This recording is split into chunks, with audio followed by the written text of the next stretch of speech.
Now, you start out your book by talking about how sales teams generally don't follow the same processes as other departments might, be it operations or engineering. Tell us why that is and what are the benefits and the drawbacks to that?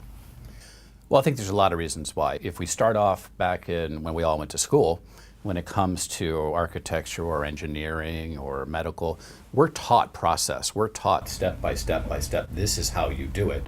And so the mathematical equations, as an example, are going to be the same regardless of what type of engineering that you're in.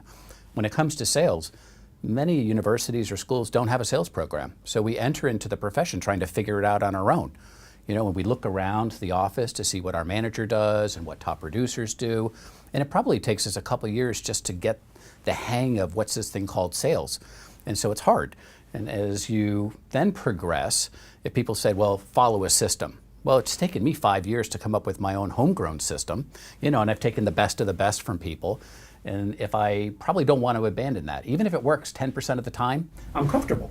And so if you say to me, well, put this system on it, now again, I've got to say to myself, well, they don't understand my customers, they don't understand this. So I tend to resist because I think the other thing overlaid to the fact that we didn't have a system in the school is that most salespeople don't want to be micromanaged.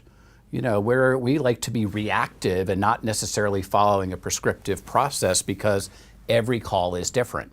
And we forget sometimes that there are patterns and we should be proactive. And so I think that's why. Now, what are the benefits?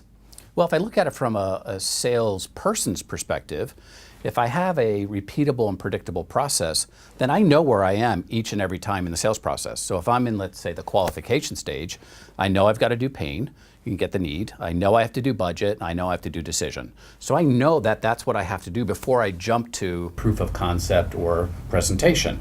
And so then I can ask all those questions to determine if I want to invest the time and energy that it's going to take to do the presentation. From the sales leadership role, if I have consistent process, then it's much easier for me to manage the sales funnel. I certainly can onboard new people very easily because we'll say, hey, welcome to the company. Here's the process that we follow. And it's much easier for you to be productive very, very quickly versus spending 5 years trying to figure it out. And then also as a sales leader, it's easier for me to train you to the process, coach you to the process. And I think once we have that culture, that sales culture bubbles up and everybody wins.